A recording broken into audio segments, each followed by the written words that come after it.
बिस्मिल्लाहिर्रहमानिर्रहीम, अस्सलामु अलैकुम नाज़रीन, वेलकम टू सुनो Pakistan and a very happy good morning. उम्मीद करते हैं आप सब लोग खैरियत से होंगे, सेहतमंद होंगे और ठीक ठाक होंगे। और इसके साथ साथ अपना चाय का कप लेकर हमारे मॉर्निंग शो को आपने ट्यून कर लिया होगा। और इसके साथ ट्यून कर मेरा मुंह भी ट्विस्ट हो रहा है, ट्यून कर लिया होगा। आपने चाय ज्यादा पी ली। चाय ज्यादा पी ली है।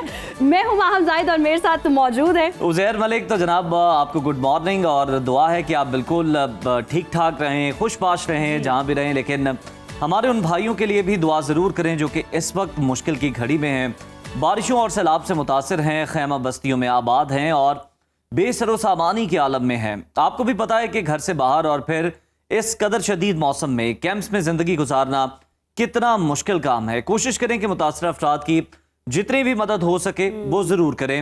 अल्लाह ताला उनकी मुश्किलात कम करे और उनके लिए आसानियां पैदा करे। बिल्कुल। और प्रोग्राम में जी सबसे पहले मौसम की सूरत हाल की भी बात करेंगे और इसके साथ साथ जैसे कि उज़ैर ने बताया कि आज और कल मज़ीद शदीद बारिशों की पेशगोई की गई है, जिससे दरियाओं में भी पानी के बहाव में इजाफे का खदशा बताया जा रहा है। और इस पर आपको जी मुकम्मल तफसीलात भी देंगे और इसके साथ साथ सैलाब की जो ताज़ा तरीन अपडेट्स हैं वो भी आपके साथ शेयर की जाएंगी। और साथ ही साथ इस वक्त मुतासरा इलाकों में हामला ख़वातीन के लिए क्या मुश्किलात हैं, इस हवाले से बात होगी। और आलूदा पानी से पैदा होने वाली बीमारियों से उन्हें कैसे महफूज रखा जा सकता है, इस तमाम तर सूरत हाल पर खुसूसी हमारे साथ मेहमान भी मौजूद होंगे, उनसे गुफ्तगू भी की जाएगी। प्रोग्राम में मुल्की सियासत के उतार चढ़ाव की बात होगी कि इस मुसीबत की घड़ी में सियासतदान मुत्तहिद होने के लिए आखिर तैयार क्यों नहीं हैं और सैलाब के संगीन असरात से निपटने के लिए हुकूमत किस कदर तैयार है, इस पर दो टोक तज्जिया होगा। प्रोग्राम में आपको मिलवाएंगे पाकिस्तान के पहले मुए थाई बेल्ट चैंपियन से जिन्होंने BFCP चैंपियनशिप जीतकर तारीख रकम कर दी है। और इसके साथ साथ नाज़रीन हेल्थ के सेगमेंट में हम बात करेंगे मौसम की तब्दीली से वायरल और बैक्टीरियल इन्फेक्शंस की, इन मौसम में बीमारियों से बचाव कैसे मुमकिन है और इनका हर्बल इलाज क्या होता है। और इसके साथ साथ हम सोशल मीडिया की भी बात करेंगे कि आज की टॉप ट्रेंड स्टोरी क्या है और कौन सी ऐसी स्टोरी है जो सोशल मीडिया पर छाई। इन सब पर दिलचस्प तबसरा भी होगा और हैरत अंगेज खबरें जो हैं वो आपके साथ शेयर की जाएंगी। और अगर आपसे कोई हमारा सेगमेंट मिस हो जाता है तो ऑप्शन मौजूद है जनाब, सुनो पाकिस्तान के सोशल मीडिया पेजेस पर जाएं, आप अपनी मर्जी से अपना मनपसंद सेगमेंट आप वहां पर देख सकते हैं, एंजॉय कर सकते हैं और उसको शेयर भी कर सकते हैं। तो आइए प्रोग्राम का बाकायदा आगाज करते हैं। इस वक्त तो बारिश का सिलसिला जारी है और कल रात से ही मूसलाधार बारिश जो है वो चल रही है। माहम से मजीद जानते हैं कि मुल्क भर में मौसम कैसा रहने वाला है। मुल्क के बेशतर इलाकों में बारिशों का धुआंधार स्पेल जारी है। महकमा मौसमियात के मुताबिक आज कश्मीर, इस्लामाबाद, शिमाल मशरक़ी पंजाब, बालाई खैबर पख्तूनख्वा में शदीद बारिश का इम्कान है। ताहम मुल्क के दीगर इलाकों में मौसम गर्म और खुश्क रहने की तवक्को है। मुख्तलिफ शहरों में मौसम की क्या सूरत हाल रहेगी, आइए जानते हैं। सबसे पहले बात करते हैं गिलगित बल्तिस्तान की, जहां पर बेशतर इलाकों में मतला जुज़वी अब्र आलूद रहेगा। गिलगित में ज्यादा से ज्यादा दर्जा हरारत जो है वो 27 और कम से कम 14 डिग्री रहने का इम्कान है। जबकि अगर बात करें स्कर्दो की तो यहाँ पर हम देख रहे हैं कि ज्यादा से ज्यादा टेम्परेचर 19 और कम से कम 10 डिग्री रहने की तवक्को है। महकमा मौसमियात के मुताबिक आइंदा 24 घंटों के दौरान गिलगित बल्तिस्तान के मुख्तलिफ अजला में बारिशों का इम्कान है। अब रुख करते हैं जन्नत नजीर वादी आजाद कश्मीर का, जहाँ अक्सर इलाके बादलों की लपेट में है। दारुल हुकूमत मुजफ्फराबाद में ज्यादा से ज्यादा टेम्परेचर 29 और कम से कम 21 डिग्री रहने का इम्कान है। जबकि श्रीनगर में हम देख रहे हैं कि ज्यादा से ज्यादा यहाँ पर टेम्परेचर 26 और कम से कम 17 डिग्री रहने की तवक्को है। मौसम का हाल बताने वालों ने आइंदा 24 घंटों के दौरान वादी के बास मकामात पर मूसलाधार बारिश की पेशगोई की है। और नाज़रीन अब आपको लिए चलते हैं खैबर पख्तूनख्वा की जानिब, जहाँ बेशतर अजला में मतला जुज़वी अब्र आलूद रहेगा। सूबाई दारुल हुकूमत पेशावर की अगर हम बात करें तो यहाँ पर ज्यादा से ज्यादा पारा 34 और कम से कम 24 डिग्री रहने का इम्कान है। जबकि सवात में ज्यादा से ज्यादा टेम्परेचर 27 और कम से कम 13 डिग्री रहने की तवक्को है।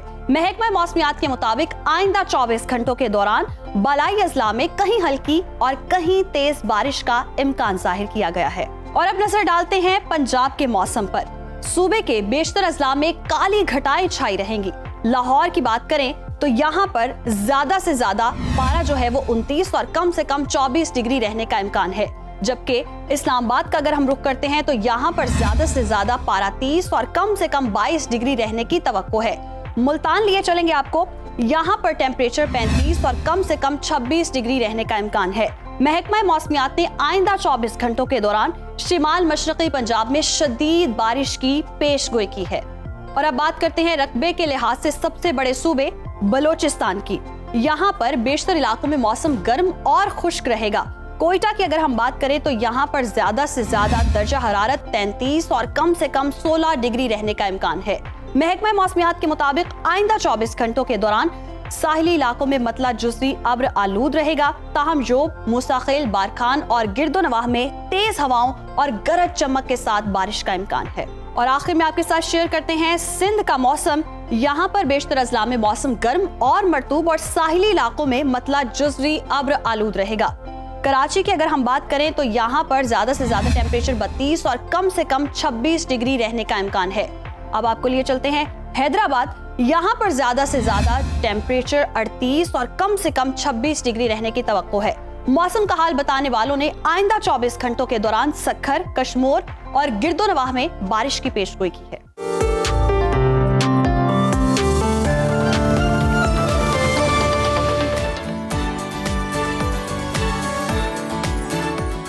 मुल्क भर में मानसून बारिशों का नवा स्पेल जारी है। गुज़श्ता रोज इस्लामाबाद में तूफानी बारिश ने शहर को डुबो दिया।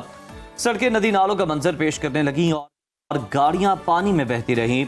रावलपिंडी की सूरत हाल अगर डिस्कस करें तो वहां पर रेन इमरजेंसी नाफिज है। आज़ाद कश्मीर की जेहलम वैली में क्लाउड बर्स्ट से नाला काजी नाक में तुग़यानी आ गई, जिसके बाद दरिया जेहलम में पानी की सतह तेजी से बुलंद हो गई है। मलिका कोहसार मरी में भी मूसलाधार बारिश से जल थल एक हो गया। महकमा मौसमियात ने आइंदा 2 रोज मजीद तेज बारिशों की पेशगोई की है, जबकि लाहौर, गुजरांवाला और गुजरात में अर्बन फ्लडिंग का खदशा जाहिर किया गया है। जी बिल्कुल, और इसी तमाम तर सूरत हाल पर बात करने के लिए हमारे साथ मौजूद हैं मौसमियात के चीफ मेट्रोलॉजिस्ट ज़हीर अहमद बाबर साहब। सर, बहुत शुक्रिया आपके वक्त का। वेलकम टू सुनो पाकिस्तान। कहिएगा, नवे स्पेल की 3 सितंबर तक पेशगोई की गई है। आज और कल मजीद कहाँ कहाँ बारिशें हो सकती हैं और कितनी शिद्दत हो सकती है इन बारिशों की? जी बिल्कुल, इस वक्त हम मानसून के एक्टिव पीरियड से गुजर रहे हैं और पिछले चंद रोज से हम मूसलाधार बारिशें मुल्क के मुख्तलिफ हिस्सों में एक्सपीरियंस कर रहे हैं। ख़ास तौर पर मुल्क के बालाई हिस्सों में पंजाब के मुख्तलिफ हिस्से हैं और पंजाब के नॉर्थ ईस्टर्न पार्ट्स जो हैं वो खुसूसन जो है वो हैवी स्पेल के अंडर हैं। ये बारिश का स्पेल जो है अगले 2 रोज़ तक आज और कल भी जारी रहेगा और जिसके साथ साथ जो लो लाइंग एरियाज हैं उसमें पानी के खड़े हो जाने का अंदेशा भी है। और जो कश्मीर के मुख्तलिफ हिस्से हैं, खैरतूमखा के बालाई पहाड़ी इलाके, इन इलाकों में भी अगले 2 रोज़ के दौरान जो है वो गरज चमक के साथ बारिश और बाज़ मकामात पर जो है मूसलाधार बारिश की भी तवक्को है। ज़हीर साहब, ये भी कहिएगा कि 3 सितंबर के बाद मानसून बारिशों का ये सिलसिला क्या आप समझते हैं ख़त्म हो जाएगा या ये फिर मज़ीद आगे चल सकता है कुछ अर्सा? देखिए, मानसून जो है वो एक्टिव रहता है ऑलमोस्ट 15 सितंबर तक। ऑलमोस्ट 15 सितंबर तक मानसून विंड्स जो है मुल्क के मुख्तलिफ हिस्सों में जो है वो दाखिल होती रहती हैं और वेरिंग इंटेंसिटी के साथ 15 सितंबर के बाद जो है मानसून विंड्स का रिट्रीवल शुरू होता है और फिर आहिस्ता आहिस्ता ये विंड्स जो हैं ये मुल्क के ज़्यादातर हिस्सों से वो निकल जाती हैं और जो रेनफॉल इंटेंसिटी है वो कम होना शुरू हो जाती है। तो 15 सितंबर तक ऑलमोस्ट जो है हम मानसून रेनफॉल्स को मुल्क के मुख्तलिफ हिस्सों में, ख़ास तौर पे नॉर्दर्न पार्ट्स में भी, सेंट्रल और सदर्न पार्ट्स में जो ख़ास तौर पे साउथ ईस्टर्न पार्ट्स हैं, नॉर्थ ईस्टर्न पार्ट्स हैं, इनके अंदर बारिशों की इंटेंसिटी को इग्नोर नहीं कर सकते। सही, तो 15 सितंबर तक ये बारिशें होंगी। ये भी कहिएगा कि हम देख रहे हैं कि शिमाल मशरक़ी पंजाब में शदीद बारिशों से जो दरियाओं में पानी की सतह है वो मज़ीद बुलंद होने का खदशा ही बताया जा रहा है। तो आप इस हवाले से क्या कहेंगे, क्या इम्कानात हैं?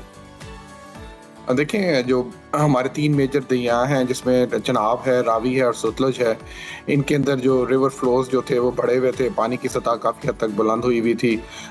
लेकिन अब जो ये पानी जो है वो साउथवर्ड मूव करेगा, इसकी सतह में जो है वो ग्रेजुअली जो है वो कमी भी आएगी। जो अगर चनाब की बात करें तो कादराबाद से पानी जो होता हुआ त्रीमू और फिर अब त्रीमू से जो है ये पंजनद की तरफ जो है वो ट्रेवल कर रहा है। तो त्रीमू पे इसने ऑलमोस्ट अपनी पीक जो है वो अटेन कर ली है और ये अब ट्रेवल करेगा पंजनद की तरफ।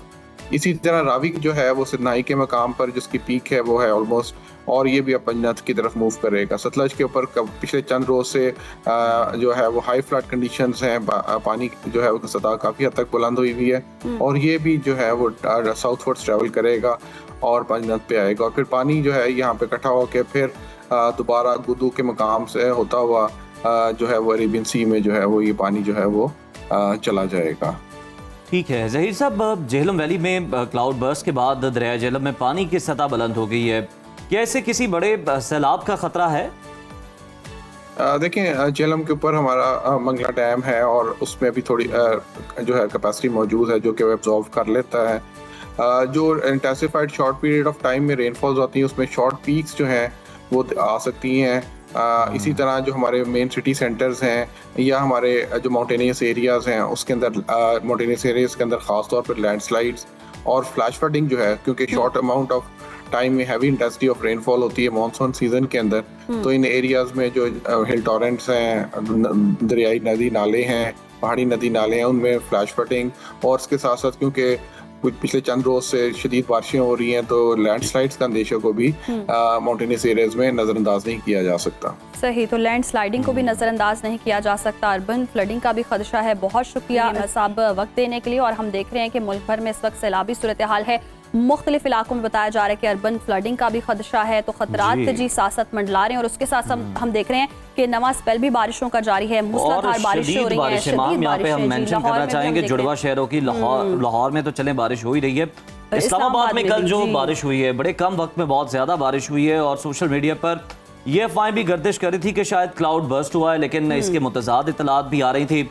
इस वक्त इस्लामाबाद में क्या सूरत हाल है जान लेते हैं। हमारी नुमाइंदा निदा मुमताज ने हमें ज्वाइन किया है। निदा, गुड मॉर्निंग आपको। सबसे पहले तो हमें ये बताइएगा कि कितने मिलीमीटर इस्लामाबाद में बारिश हुई है, और जो क्लाउड बर्स्ट के हवाले से बातें हो रही हैं उसमें कितनी सदाकत है, और इस वक्त सड़कों पर क्या सूरत हाल है?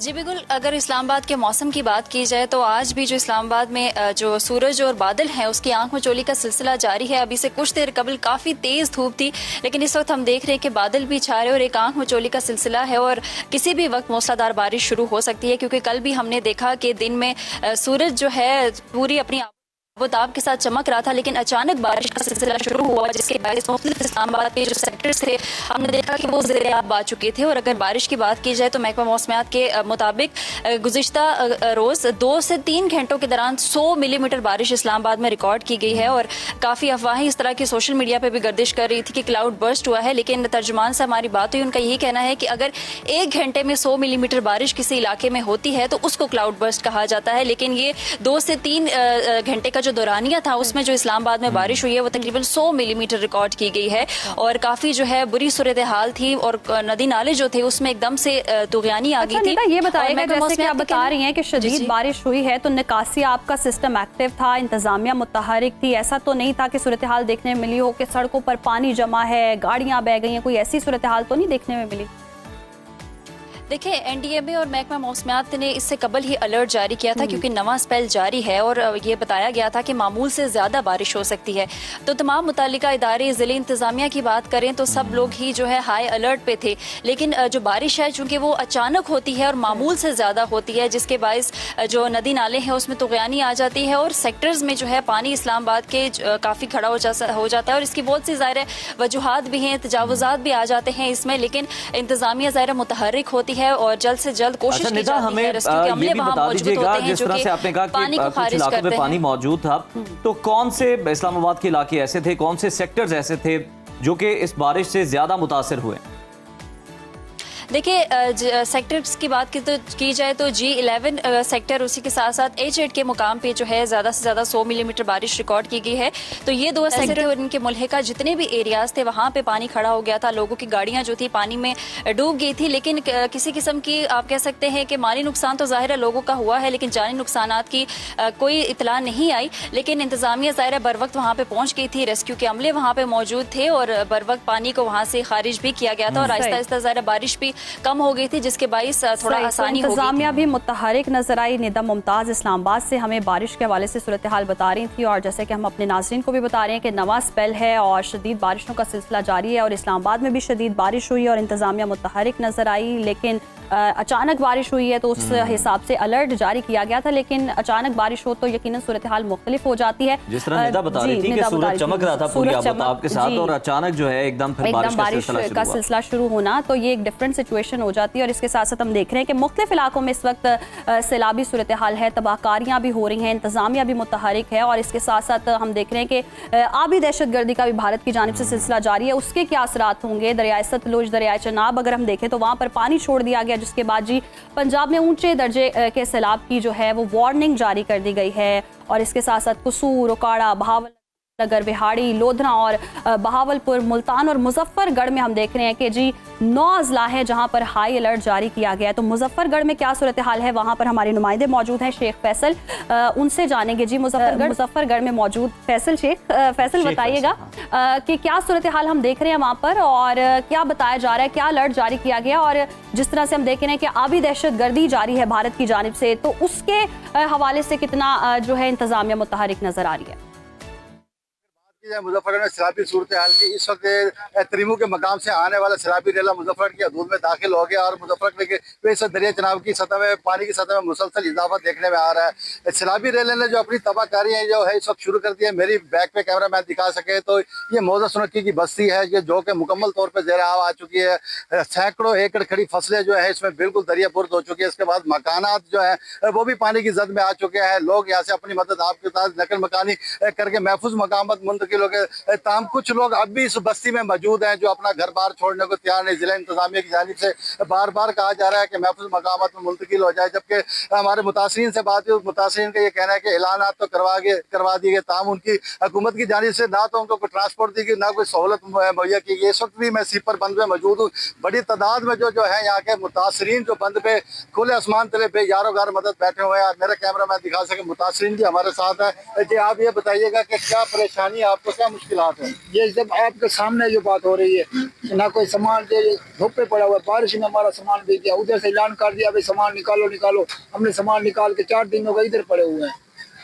देख लो, मुतासरीन का कहना है कि 4 रोज से वो इस बंद पे है, ना तो इनको कोई खाने पीने की चीज मुहैया की गई है जिला इंतजामिया की जानिब से, ना इनको टेंट फराहम किए गए हैं। गर्मी के आलम में ये छोटे छोटे बच्चों के साथ यहाँ पे मौजूद है, जबकि जिला इंतजामिया का कहना है कि 18 मकामात पर रिलीफ कैंप लगा दिए गए हैं। वहाँ पे सलाम मुतासरीन को जो है हर किस्म की इमदाद और जो मेडिकल की सहूलत दी जा रही है, मगर जब मुतासरीन से हम बात करते हैं तो उनका बिल्कुल ठीक है, इन इलाकों में पानी मौजूद है। शेख फैसल हमें आगाह कर रहे थे और बता रहे थे कि वहाँ पर ज़िंदगी रुकी हुई है, आमदोरफ्त जो है वो बड़ी बुरी तरह से मुतासर हुई है और लोगों को बहुत सारी मुश्किलात का सामना है और वबाएं भी इस तरह के इलाकों में फैल रही हैं। बहुत शुक्रिया शेख फैसल आपका। इस हवाले से आपको मजीद भी आगाह करते रहेंगे, लेकिन यहाँ वक्त हुआ एक ब्रेक का। ब्रेक के बाद दोबारा आपसे मुलाकात होती है। देखते रहिए सुनो पाकिस्तान। व्यूअर्स, सैलाब सिर्फ घरों और फसलों को ही तबाह नहीं करता, बल्कि जिस तरह से हम पहले भी डिस्कस कर रहे थे कि ये सैलाब जब पानी खड़ा हो जाता है तो बहुत सारी ख़तरनाक बीमारियां भी साथ ले आता है जो कि इंसानी जान के लिए ख़तरा बन जाती हैं। सैलाब का पानी पहले ही गंदा होता है और जब ये कई दिन तक खड़ा रहता है तो और भी ज़्यादा आलूदा हो जाता है। ऐसे हालात में साफ़ पानी और सेहतमंद खुराक तक की फराहमी मुश्किल हो जाती है, जिसकी वजह से हैज़ा, टाइफाइड और दूसरी ख़तरनाक बीमारियाँ आम हो जाती हैं। जी बिल्कुल, और ये बीमारियां हर किसी के लिए बहुत ज़्यादा ख़तरनाक होती हैं, लेकिन जो हामला ख़वातीन है ना, ख़ास तौर पर उनके लिए जानलेवा साबित हो सकती हैं। माहिरीन का कहना है कि अगर हामला औरत इन बीमारियों में मुब्तला हो जाए और बर वक्त तिब्बी सहूलियात उसे ना मिलें तो ना सिर्फ बच्चे की जान को ख़तरा हो सकता है बल्कि माँ की जान को भी इसके साथ साथ ख़तरा हो सकता है। और गुज़श्ता रोज़ हमने देखा कि वज़ीराबाद में एक अफसोसनाक वाक़या भी सामने आया, जहाँ हम देख रहे थे कि सैलाब मुतासरा इलाके में खातून ने 3 बच्चों को जन्म, लेकिन बदकिस्मती से बर वक्त उनको तिब्बी सहूलियात नहीं मिल सकी, जिसकी वजह से तीनों बच्चे जो थे वो पैदा होते ही जाँ बहक हो गए थे। और मीडिया रिपोर्ट्स के मुताबिक हम देख रहे थे कि पंजाब में सैलाब मुतासरा इलाकों में 16 लाख हामला ख़वातीन और शीरखार बच्चों की जिंदगियां जो हैं वो इस वक्त खतरे में दिखाई दे रही हैं। इसी पर डिस्कशन करने के लिए आज हमने स्टूडियोज में इनवाइट किया है गैस्ट्रोलॉजिस्ट डॉक्टर उस्मान नईम साहब को। डॉक्टर साहब, वेलकम टू सुनो पाकिस्तान। सर, सैलाब ज़दा इलाकों में जो ये पानी खड़ा है सैलाब का, ये इंसानी सेहत के लिए कितना बड़ा ख़तरा है और क्या ये जानलेवा भी है? बहुत शुक्रिया, पहले तो आपने मुझे दावत दी इस इम्पॉर्टेंट टॉपिक पे बात करने के लिए। सैलाब का पानी आपने बिल्कुल बजा फरमाया, एक तो ख़तरा है, दूसरा जानलेवा है। अब सैलाब का पानी 3 तरीके से प्रॉब्लम बना रहा है हमारे लिए। अच्छा, वो कैसे? नंबर 1, पानी जो मौजूद है वो गंदा है, साफ पानी मौजूद नहीं, डिहाइड्रेशन।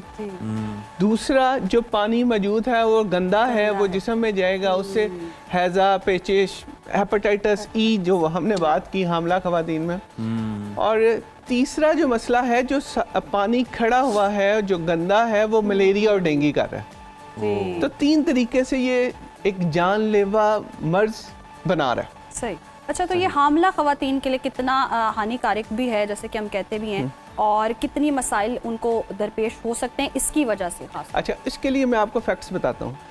तकरीबन 6.5 मिलियन ख़वातीन हैं जो इन इलाकों में हामला है, एक एस्टिमेट है।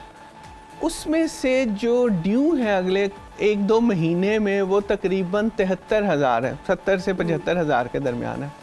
अगर उनमें से सिर्फ 10% को भी हेपेटाइटिस ई हो जाए, खुदा न खास्ता, तो हेपेटाइटिस ई की वजह से जो शरह अमवात है वो 30% है। ये फिगर्स हजारों में जाएंगे और ये उस डिजास्टर से बड़ा डिजास्टर बन जाएगा जो सैलाब का डिजास्टर है। तो ये फिगर्स हैं। इसलिए हामला ख़वातीन में हेपेटाइटिस ई होना समझ लें कि मौत को दावत देने के बराबर है। अच्छा, तो डॉक्टर साहब फिर ऐसे लोगों के पास ऑप्शन क्या है? मतलब ये तो हमने डिस्कस कर लिया कि कौन सी बीमारियां हो सकती हैं, क्या मसाइल हो सकते हैं। आपने वो फुटेज भी देखी होगी कि एक डीसी साहब जो है वो खुद बाल्टी में भर के पानी जो है वो पी रहे थे, आलूदा पानी, पता नहीं वो क्या मैसेज खैर देना चाह रहे थे। लेकिन ये बताइए कि उन लोगों के पास ऑप्शन क्या है, क्या कर सकते हैं, कि वो किस तरह से खुद को महफूज रख सकते हैं, क्योंकि हमारी कोशिश है कि वो लोग सेहतमंद रहें इस हालत में। बहुत अच्छा सवाल है। अच्छा, सबसे पहले तो हमें इस चीज़ की इम्पोर्टेंस क्रिएट करनी है कि गंदा पानी पीना इस कदर नुकसानदेह है कि ये जान ले सकता है, एक चीज। दूसरी चीज, सिर्फ 2 काम करने हैं। एक तो जो खुराक है वो कच्ची नहीं खानी, मसलन कच्ची सब्जियां, कच्चे फ्रूट नहीं खाने। दूसरा, पानी उबाल के पीना ही है, उसमें क्लोरीन की टेबलेट डाल दें। ये 2 काम करने हैं। इससे हेपेटाइटिस नहीं होगा तो हामला ख़वातीन और अमूमी तौर पे भी जो पानी से फैलने वाली बीमारी है, जिसे वाटर बोर्न डिजीजेस कहते हैं, उनसे बचाव हो जाएगा। पानी उबाल के पीना, कच्ची खुराक नहीं खानी। तो ये जो कच्ची सब्जियों के मामला है, मतलब ये जो सैलड की बात है, ये खाली आप सैलाबज़दा इलाकों वालों के लिए कह रहे हैं या आम रूटीन में भी जो लोग हैं शहर में वो भी नहीं उसको खा सकते? जिन जगहों पे पानी साफ है, अच्छे तरीके से सब्जियां और फ्रूट्स को धोया जा सकता है, वहाँ पे तो कोई इशू नहीं। बिल्कुल ठीक है, उन इलाकों के क्लैरिटी आ गई। इमरजेंसी के तौर पे हम बात कर रहे हैं। वरना जो आज कह रहे होंगे ना कि लंच के साथ आज सैलड का पोर्शन ज्यादा रखना, वो भी सोच में पड़ गए होंगे, जाहिर सी बात है। लेकिन जिन इलाकों में हम देख रहे हैं कि सैलाबी सूरत हाल है, पानी अवेलेबल ही नहीं है, उनके पास ऑप्शन ही नहीं है, तो वो फिर उस सिचुएशन में अब क्या कर सकते हैं? क्योंकि उस सूरत में बॉयल करना पानी को और वो खुराक साफ मिलना, वो चीजें ही बहुत मुश्किल है, वो तो बुनियादी सहूलियात ही उनको नहीं है, तो वो ये फिर कैसे बचाओ उनका मुमकिन? क्लोरीन की टैबलेट बड़ी सस्ती से मिल जाती है, वो इस्तेमाल करें। क्लोरीन बड़ी देर से यूज होता आ रहा है पानी को साफ करने के लिए। अच्छा, सबसे पहली बात है, इस चीज की इम्पोर्टेंस बहुत है कि पानी ना पिए, ज्यादा बेहतर है कि बजाय कि वो गंदा पानी पिए। लेकिन यानी सिर्फ वक्त जरूरत ही, जब बहुत ज्यादा आप शिद्दत प्यास से निढाल हो जाए तब पानी पिए। अगर गंदा पानी मौजूद है तो फिर तो तभी पीना है, वरना क्लोरीन की टैबलेट बड़ी आसानी से मिल जाती है। भी जरूरी है कि मतलब जो एनजीओ वहाँ पे सामान पहुंचा रही है, हुकूमत भी पहुंचा रही है, उसमें क्लोरीन की टैबलेट भी आप ऐड करें, क्योंकि पानी तो वो बुनियादी जरूरत है सबसे ज्यादा। जी, आप लोगों के तवज्जुह से इस चीज की एक इम्पोर्टेंस जब क्रिएट हो जाएगी, लोगों को पता चल जाएगा कि ये गंदा पानी इस कदर नुकसानदेह है कि ये हमारी जान ले सकता है, तो उनके लिए बड़ी आसानी हो जाएगी कि वो क्लोरीन की टैबलेट ढूंढ के डाल दें। हम देखते हैं आम आदमी के लिए तो ऑब्वियसली हेपेटाइटिस खतरनाक एक चीज है, लेकिन हामला ख़वातीन के लिए कितना जानलेवा है हेपेटाइटिस? अगर उसको हो जाता है और इस कंडीशन में हो जाता है, ऐसी सूरत हाल में हो जाता है, फिर उसके साथ कितना जो है वो नुकसान हो सकता है? हेपेटाइटिस जो पानी से फैलता है वो 2 किस्म का है, ए और ई। ए ज्यादा नुकसानदेह नहीं है। हेपेटाइटिस ई जो कि अमूमी तौर पे एडल्ट्स में होता है और हामला ख़वातीन में उसकी शरह अमवात 25 से 30% है। और एक माँ का मतलब है एक घराना। ये उस तरह की मौत नहीं हो रही जो एक जिसकी बहुत ज्यादा इंपॉर्टेंस नहीं है, पूरा एक घर जा रहा है। तो इसके लिए अगर 100 ख़वातीन को हेपेटाइटिस ई होता है तो उसमें से 30 ख़वातीन नहीं बच पाती। सही। अच्छा, और डॉक्टर वो साहब, बच्चे को भी उस तरह से हाँ, इफेक्ट करती हैं ये बच्चे सारी को ज़्यादा इफेक्ट करता है, बच्चे का तो हम जिक्र ही नहीं कर रहे। जी, हाँ बिल्कुल जी, उनके लिए भी बड़ा नुकसानदेह। डॉक्टर साहब, आप डर्माटोलॉजिस्ट तो नहीं है, लेकिन फिर भी आपके मुशाहिदे में तो आता ही है ये जो गंदे पानी से हम देखते हैं कि स्किन की भी बहुत ज़्यादा बीमारियां हो जाती हैं। इससे बचने के लिए क्या किया जा सकता है और कौन कौन सी बीमारियां जो कि बहुत ज़्यादा स्वेयर हो सकती हैं स्किन की एक्सटर्नली आपको? स्किन की बीमारियां अमूमी तौर पे जो हैं वही हैं जो जरासीम वाला पानी जब जिस्म के साथ लगता है, वो फंगल इन्फेक्शन है, वो बैक्टीरियल इन्फेक्शन है। उसके लिए साबुन से स्किन को साफ किया जाए जी। और स्किन को खुश्क रखा जाए। ये एक वो एहतियात है जो एक यूनिवर्सल है, सब चीज़ों के लिए फ़ायदेमंद हो। जी। साबुन से धो लें और खुश्क रखें। सही।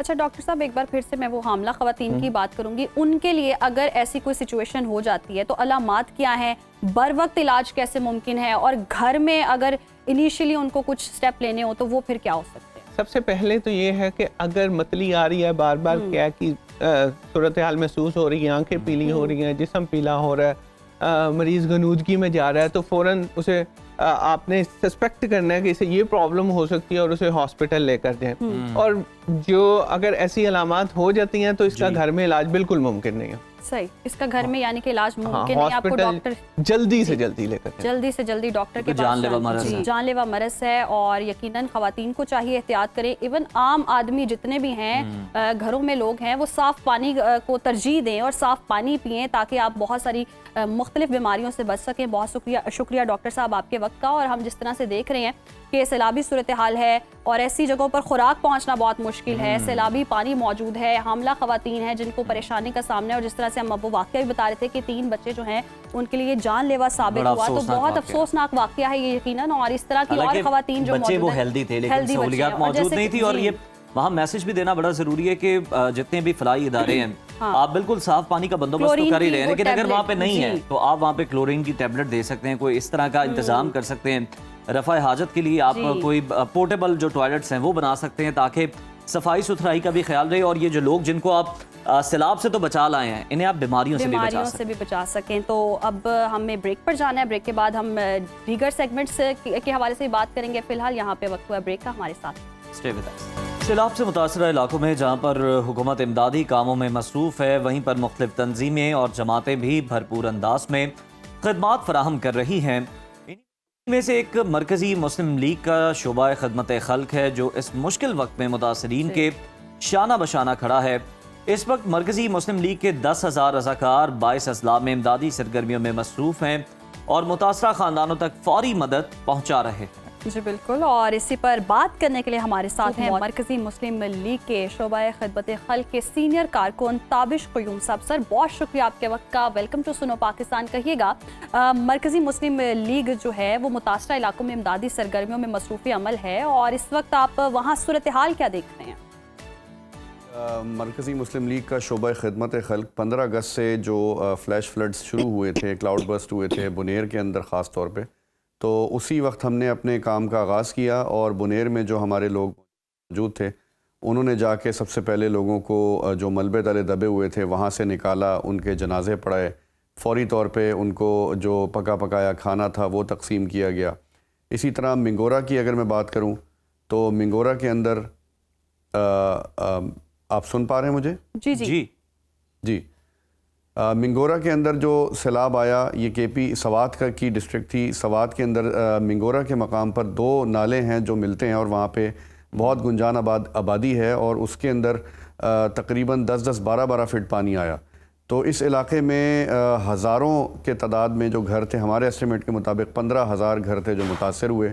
और ये स्लम्स टाइप का इलाका है, पतली पतली गलियाँ हैं वहाँ पे, तो ना वहाँ पे कोई मशीनरी जा सकती है। तो अपनी मदद आपके तहत लोग वहाँ पे मलबा निकाल रहे थे, मिट्टी निकाल रहे थे, तो हमने अपने रज़ाकारों के ज़रिए फ़ौरी तौर पे उनकी मदद की और वहाँ पे उनके साथ मिलके उनके घरों की सफाई का अमल शुरू किया। इसी तरह जितने भी घर थे वहाँ पे जो बोरिंग थी, पानी था, वो सारा पानी कुएं का जितना भी था वो मिट्टी से भर चुका था, पानी की लाइंस मुतासर हो गई थी। तो वहाँ पे पानी के टैंकर्स का बंदोबस्त करना पड़ा और इसी तरह खाना, खुराक, शेल्टर्स वहाँ पे प्रोवाइड किए गए। तो ये इब्तदाई तौर पे सारी सूरत हाल चल रही थी। जिस वक्त फिर गिज़र वैली जो गिलगित बल्तिस्तान के अंदर है, वहाँ से बड़ी खौफनाक ख़बरें आना शुरू हुई। तलीदास गांव का वाक़या मीडिया पे आया, उससे पहले गांछे और बल्तिस्तान के बहुत सारे शिगर के इलाके थे। तो हमने यहाँ पे जब रुख किया तो जाके अंदाज़ा हुआ कि वहाँ पे क्योंकि इंटरनेट नहीं है, बहुत रिमोट एरियाज़ हैं, तो बहुत ज़्यादा वहाँ पे ज़रूरत थी। गांव के गांव वहाँ पे तबाह हो चुके थे वैली के अंदर, कहीं 25 घर, कहीं 100 घर। बिल्कुल। ये भी कहिएगा ताबिश साहब कि अब तक आपकी जानिब से कितने अफराद को मदद फराम की जा चुकी है, इमदाद की गई है, और कितने अफराद को महफूज मकामात पर मुंतकिल किया गया? जी, तकरीबन कोई 25,000 लोगों को यानी फैमिलीज़ को हमने राशन दिया है। 7 लाख के करीब लोग हैं जिनको खाना पकाया पहुँचाया गया है। और जो महफूज मकामात पे लेकर आए, मैंने आपको बताया कि वो 50,000 के करीब लोग हैं जिनको हमने किश्तियों से रेस्क्यू करके खुश्क इलाकों पे ये जी टेंट विलेजेस की तरफ लेकर आए। That's really great. सर ये भी कहिएगा कि मेडिकल कैंप्स में हम देख रहे हैं कि बहुत बीमारियां भी फैल रही हैं, किन किन मसाइल का सामना है वहाँ पर, और वहाँ अद्वियात का बंदोबस्त कैसे किया जा रहा है?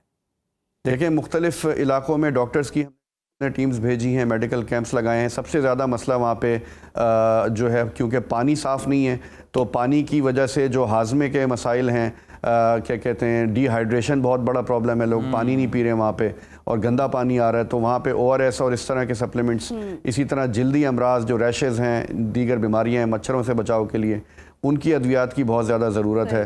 तो ये बेसिकली चीज़ें, इसी तरह बच्चों के लिए जो दूध का बंदोबस्त है, और इसी तरह ख़वातीन से मुतालिक जो दवाइयाँ हैं, ये सारी चीज़ें हम कोशिश कर रहे हैं कि ज़्यादा से ज़्यादा वहाँ पे मुफ्त तकसीम की जाएँ। जो लोग आ रहे हैं उनके ज़्यादातर मसाइल। बिल्कुल, ख़वातीन का, बच्चों का ख़ास तौर पर ख्याल रखा जा रहा है। अच्छा, ये भी कहिएगा ताबिश साहब कि ये सरगर्मियाँ सिर्फ पार्टी वसाइल से चल रही हैं या फिर हुकूमत और दीगर इदारों का ताउन भी शामिल है?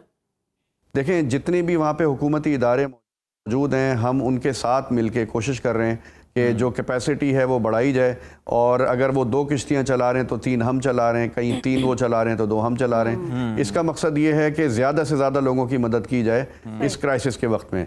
जहाँ तक इमदाद की बात है, तो हम जो हमारा शोबा खिदमत खल्क है, हमारे जो वॉलंटियर्स हैं, हमने सबको इस काम पे लगाया हुआ है कि वो ख़ुद अपने लोगों के साथ आएँ। कोई मुखैर हजरात हैं, वो अपने साथ सामान लेकर आएँ, और ये एक पूरी एक जो यानी इस वक्त क्राइसिस की सूरत हाल है, उसमें सब मिल के इसमें अपना हिस्सा मिलाएं। सही। जैसे कि आपने कहा कि ज़्यादा से ज़्यादा कोशिश है कि ज़्यादा से ज़्यादा लोगों को सहूलत फराहम की जा सके, तो मरकज़ी मुस्लिम लीग की जानिब से मुतासरीन के लिए तवीलुल मुद्दती रिलीफ है या बहाली का कोई प्लान तैयार किया गया है?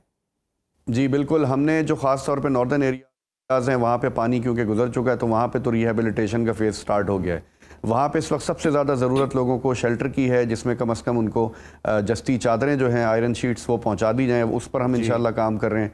कई इलाकों में हमने पहुँचा दी है। पाइप्स की बहुत ज़्यादा ज़रूरत है, क्योंकि इरिगेशन चैनल्स आपको पता है रिमोट एरियाज़ में वो पाइप्स के ज़रिए पानी पहुँचाते हैं, तो उनकी फसलों के लिए भी, पीने के लिए भी यही पानी इस्तेमाल होता है। तो हमने कोई 2 लाख के करीब फिट पाइप जो है वो इन इलाकों में, गिलगित बल्तिस्तान के बुनेर में, मिंगोरा में, जो ऊंचे पहाड़ी इलाके हैं, शांगला वगैरह के, उनमें पाइप पहुंचाया है, शेल्टर्स पहुंचा रहे हैं, पानी की टैंकी जो होती है फाइबर की वो पहुंचा रहे हैं।